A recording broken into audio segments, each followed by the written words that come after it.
안녕하세요, 올바름입니다. 오늘 투자의 생각은 지금까지 주식시장에서 빠질 수 없는 빅5 테크 기업을 놓고 생각했던 것을 좀 정리해볼까 합니다. 대표적으로 오늘은 빅5 기술주들의 매출 구조를 통해서 본 생각들입니다. 그들이 가진 매출 구조를 통해서 분석을 한번 해봤습니다. 사전에 조금 인지하셔야 할 내용으로는 이 5개 기업에 대한 모든 정의는 제 스스로 한 것이기 때문에 생각일 뿐임을 알립니다. 아마존에 대해서 얘기해볼까 합니다. 모든 소비는 아마존을 통한다. 아마존의 매출 구조를 보자면 이렇게 되어 있습니다. 금액 자체는 2019년 구조를 토대로 했습니다. 아마존의 매출 비중을 보자면 온라인 스토어, 아마존닷컴이 50.4%, 서드파티 셀러의 서비스함으로써 생기는 매출이 19.2%입니다. 세 번째 매출 비중은 AWS이고, 네 번째는 아마존 프라임을 통한 구독 서비스로 인해 발생하는 매출이며, 다섯 번째는 아마존 고나 아마존 북스, 홀푸드마켓이 속해 있는 피지컬 스토어이며, 이를 토대로 아마존의 비즈니스를 제 방식대로 한번 정의해 본 결과 아마존은 사람들의 소비에 대한 데이터를 가장 많이 갖고 있는 기업이었습니다.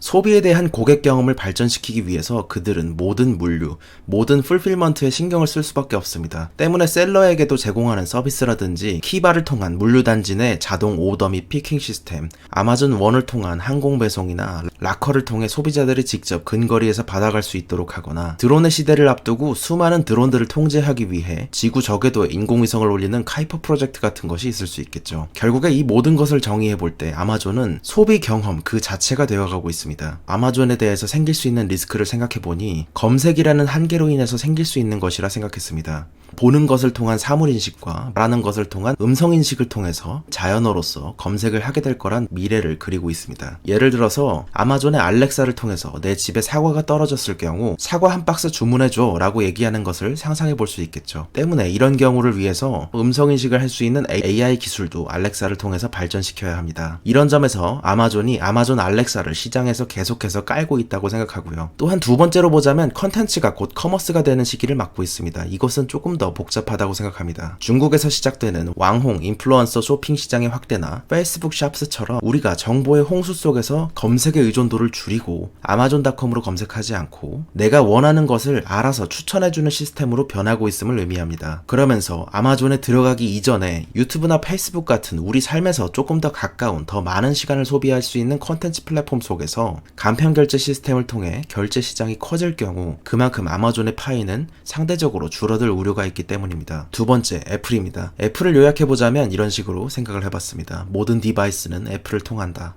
애플의 수익 구조는 54.7%가 아이폰에서 나오고 있으며 17.8%가 애플 서비스 분야에서 나오고 있고 9.9%가 맥에서 나오고 있으며 8.2%가 아이패드, 다양한 상품군에서 9.4%의 매출을 내고 있습니다. 애플은 사람들의 삶 속에서 생기는 정보를 가장 많이 아는 기업이자 사람들의 삶에 대한 데이터를 가장 많이 갖고 있는 기업입니다. 애플워치나 아이팟, 내년에 출시될 애플 글라스처럼 애플은 점점 손에 잡고 이동하는 핸즈온 디바이스보다 그냥 점차 우리 삶 속에 늘 함께하는 웨어러블 디바이스를 더 향하고 있습니다. 그리고 애플페이, 애플 뮤직, 애플 TV를 통하면서 점차 이들은 내가 소비하는 가장 잘 아는 정보를 담고 있습니다.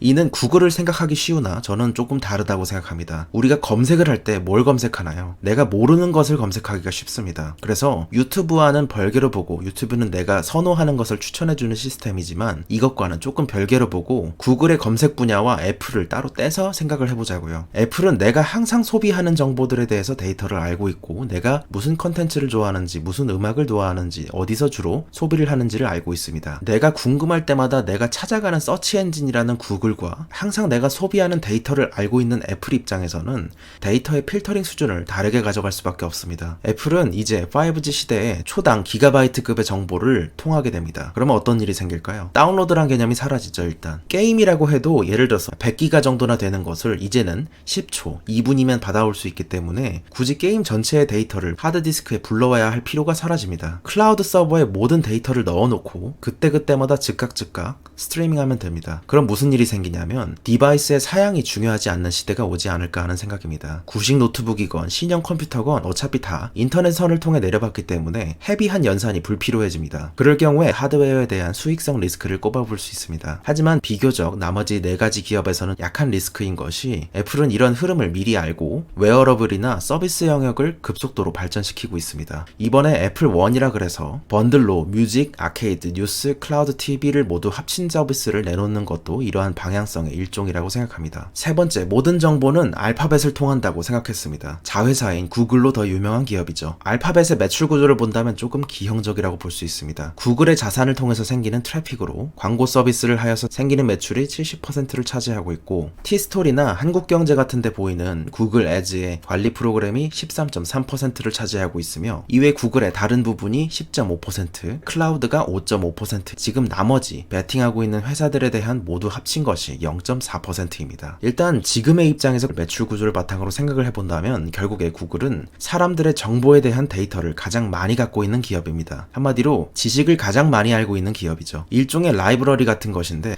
유튜브나 구글이나 그 안에서 수요자나 공급자를 꾸준히 만들어 왔기 때문에 네트워크 효과로 인해서 트래픽을 내고 있습니다. 때문에 광고업이 주가 될 수밖에 없습니다. 자세히 주력 사업을 정의해보자면 구글은 1위의 검색 엔진, 유튜브라는 1위의 컨텐츠 플랫폼, 크롬이라는 웹브라우저 1위와, 여러분들은 아마 잘 모르실 수 있는데 마케팅 분야나 웹데이터 관리하시는 분들께서는 잘 아실 웹 로그 분석기 구글 애널리틱스, 이를 통해서 구글은 온라인상의 거의 모든 웹페이지의 정보를 더 자세히 얻고 있습니다. 사람들이 알아서 태그를 달고 있기 때문이죠. 그리고 또한 음성 서비스 분야의 1, 2위를 오가고 있습니다. 알파벳은 구글의 수익 비중이 절대적이기 때문에 리스크에 대해서 구글을 놓고 생각을 해보자면 수익 비중의 편중이 좀 심한 편입니다. 뒤에 소개드릴 페이스북보다는 조금 덜하지만 자세히 따져보자면 광고 멤버십까지 포함해서 약 83.3%가 광고로 인해서 생기는 수익이기 때문입니다. 구글도 마찬가지로 검색의 시대가 끝나는 것을 미리 알고 있고 이에 대해서 대비하고 있습니다. 하지만 컨텐츠의 시대가 끝날 거라 생각하진 않습니다. 유튜브는 상당히 잘 짜여진 알고리즘이라고 생각하고 컨텐츠를 통한 커머스나 여러가지 영역에서 비교적 자유롭게 대응할 수 있기 때문입니다. 아까 검색의 시대가 끝난다는 부분에 대해서 알렉사에 이어서 조금 더 자세하게 얘기해 보도록 하겠습니다.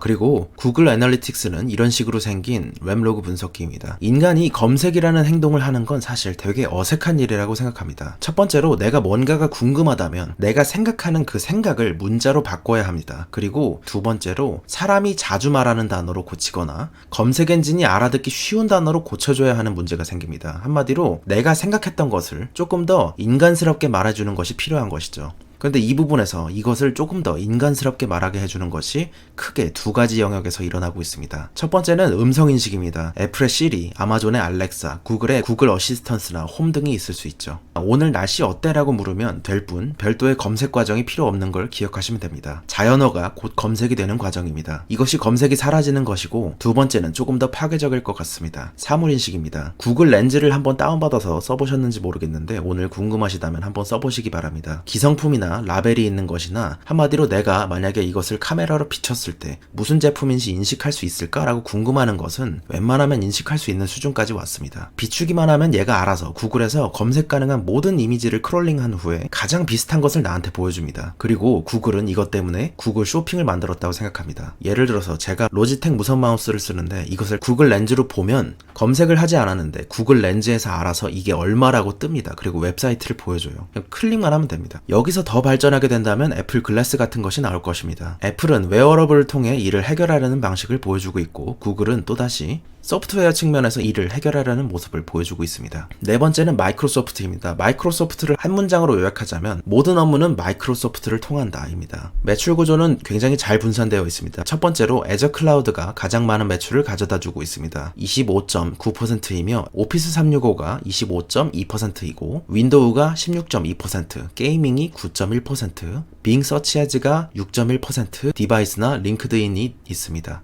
마이크로소프트는 인간의 업무 생산성을 높여주기 위한 기업이 되기 위해 노력하고 있습니다. 생산성 향상을 위해 노력하는 기업입니다. 말하는 것으로 코딩이 가능하게 해주는 코타나나 그림을 그렸을 뿐인데 버튼을 만들어주는 코딩을 가능케 하는 기업이 되어가고 있습니다. 오피스 365, 애저 클라우드, 스카이프, 링크드인, 윈도우, 원드라이브 등은 모두 비슷한 방향에서 통합니다. 모두 비즈니스를 하는데 필요한 것들이라 볼 수 있겠죠. 마이크로소프트는 그런 점에서 현재의 방향성대로 가고 있다고 생각합니다. 5G 시대에 클라우드를 토대로 한 방식은 매우 효과적이라 생각하는데요. 아마존의 AWS와 마이크로소프트의 애저는 클라우드 인프라 측면에서 좋은 비중을 가져가리라 생각합니다. 5G 시대를 맞아 전력 소모 때문에 AI 사용이 클라우드를 통해 적용되는 것이 더 빠를 거라 예상되고 있기 때문입니다. AI나 디바이스 쪽에서 일하시는 분들은 아시겠지만 참고로 삼성전자는 온디바이스 AI라 그래서 냉장고면 냉장고, 핸드폰이면 핸드폰 자체에 AI 칩을 심는 식으로 가고 있습니다. 그럼에도 불구하고 AI가 5G 시대에 어떻게 더 빨리 적용될 것이냐를 논의해 두고 업계에서는 일단 나중이 되더라도 클라우드 AI 방식과 온디바이스 AI 방식이 함께 성장하는 방식이 될 것이라고 생각하는 부분들이 많습니다. 기대되는 부분 중 두 번째는 지금의 매출 비중 2위인 게이밍 부분입니다. 이 부분에서 구글과 경쟁하고 있는데요. 이제는 게임도 스트리밍으로 즐기기 시작할 거란 점입니다. 아까 애플을 소개드릴 때처럼 이제는 그냥 다운로드가 필요 없기 때문에 8월 11일 엑스클라우드라 그래서 클라우드를 통한 게임 시범 서비스를 예정보다 한 달 더 앞당겨서 출시한 것도 그러한 야망이 반영된 결과라고 생각합니다. 이는 애저 클라우드와 연동이 잘 되는 분야이고 만약에 이것이 통한다면 마이크로소프트는 업무와 여가 시간까지를 노리는 기업으로 변모할 수 있게 됩니다. 다섯 번째인 페이스북을 요약하자면 이렇습니다. 모든 커뮤니티는 페이스북을 통한다고 요약해볼 수 있겠네요. 페이스북의 매출 구조는 아까의 구글보다 조금 더 기형적입니다. 98.5%가 광고에서 나오고 있는데요. 물론 광고 분야가 굉장히 성장을 많이 하고 있지만 포트폴리오상 엔진이 하나밖에 없습니다. 그래서 매출 구조에 이상이 생길 경우에 다각화를 통한 변화가 거의 불가능하다는 점이 꼽힙니다. 페이스북은 현재 커뮤니티에 대한 데이터를 가장 많이 갖고 있는 기업입니다. 그것을 기반으로 페이스북이나 인스타그램 등의 메시지 앱을 관리하며 전체적으로 커뮤니케이션 자체를 다루고 있는 기업이죠. 페이스북의 리스크에 대한 생각은 이렇습니다. 광고에 대한 지나친 의존성이 꼽히지만 그러나 아직까지 볼 때 해결책이 딱히 마땅하지 않다는 것입니다. 지금으로서는 페이스북 샵스 같은 것이 성공을 해야 되는데 요즘 뉴스가 뜸한 걸 보니까 어떻게 되고 있는지 궁금하네요.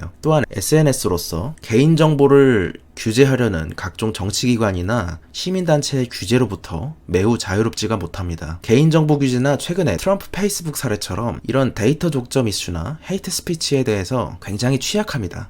그런데 광고로 수익을 내다 보니까 당연히 페이스북에 대한 평판의 마이너스는 곧 매출의 파장으로 이어지기가 쉽습니다. 유럽의 개인정보 보호법처럼 데이터 독점 이슈에 가장 취약한 기업일 뿐더러 구독경제 비즈니스 모델이 아직까지도 없습니다. 콘텐츠를 제공하는 유튜브는 유튜브 프리미엄이라도 있을 텐데 사람들이 페이스북 같은 경우는 사람들이 돈을 내고 광고를 안 보겠다고 할 수 있는 구조도 아니기 때문에 좀 애매한 상황입니다. 또한 성장 측면으로 보자면 가난한 국가와 부유한 국가로 나눠볼 때 성장은 가난한 국가에서 주로 나오고 수익은 부유한 국가에서 주로 나오는 이중성이 생깁니다. 이런 수익 모델의 차이도 조정하기가 지금 난이도가 꽤 어려운 문제입니다. 그리고 애플은 AR을 통해서 가고 있는데 왜 페이스북은 VR을 통해서 갈까에 대한 생각입니다. 페이스북은 커뮤니티를 지향하는 기업입니다. 그래서 친구끼리 모이는데 시공간적인 제약을 없애야 할 필요가 더 중요한 것입니다. 페이스북이 무엇을 향하는 기업인지를 생각해보면 이들의 VR에 집중하는 이유를 조금 이해할 수 있었습니다. 또한 얼마 전에 뉴스로도 나왔듯이 페이스북과 인스타그램의 메시징 통합은 비슷한 맥락일 겁니다. 기사에서는 앞으로 페이스북과 인스타그램의 메신저 분야가 통합 관리될 것이며 앞으로는 왓츠앱까지도 통합돼서 관리될 것이라는 건데요. 이런 점에서 페이스북은 모든 커뮤니케이션을 담당하는 플랫폼으로서 좀 더 키워가고자 하는 모습을 예상할 수 있습니다. 그런데 아까 데이터 규제 같은 것이 아직 해소되지 않았을 뿐더러 다소 조금 뭐랄까 페이스북은 제가 경영진 입장에서 생각해본다면 외압에 의해서 크게 변할 수 있는 기업입니다. 예를 들어서 최근에 2020년 개인정보보호법에 대한 캘리포니아의 주법이 발효되었습니다. 소비자가 각자의 데이터에 대한 주권을 갖게 된다는 법안이고 이는 미국의 연방법 단계에서도 논의 중입니다. 유럽연합의 개인정보보호법 GDPR의 파급력을 이미 페이스북은 경험하고 있습니다. 페이스북이 주로 하고 있는 타겟팅 광고의 운영 방식에 제한을 줄 수가 있고 정보의 질이 떨어지는 문제가 생길 수 있습니다. 지금의 페이스북은 굉장히 빠르게 성장하고 있는 기업에 틀림없지만 비즈니스 모델로만 보자면 서브스크립션 비즈니스 모델을 선보여야 하는 시기라고 생각합니다. 개인정보 사용 정도에 따른 구분을 해보자면 빅5 테크 기업은 이렇게 나뉩니다. 왼쪽은 개인정보를 적극적으로 활용한 비즈니스 모델이며 상품 검색 및 상품 선호에 대한 추천 시스템을 활용하는 아마존, 광고 분야의 추천 시스템을 강화하기 위해서 개인정보를 양분으로 쓰고 있는 알파벳과 페이스북이 있습니다. 오른쪽은 개인정보를 왼쪽의 기업들보다는 다소 소극적으로 활용하는 비즈니스 모델을 가진 기업들입니다. 디바이스 분야에 속해 있는 애플이나 업무 생산 생산성 향상을 목표로 하는 마이크로소프트가 있습니다. 마지막으로 이들의 매출액을 보면서 정리하겠습니다. 애플, 아마존, 알파벳, 마이크로소프트, 페이스북 순이며 마지막은 5개를 모두 혼합한 테이블입니다. 잠깐 멈추셔서 보셔도 되고, 오늘은 워낙에 많이 시간을 썼기 때문에 성장률로 보자면 지금 아마존이 가장 크고, 그리고 그 다음이 페이스북입니다.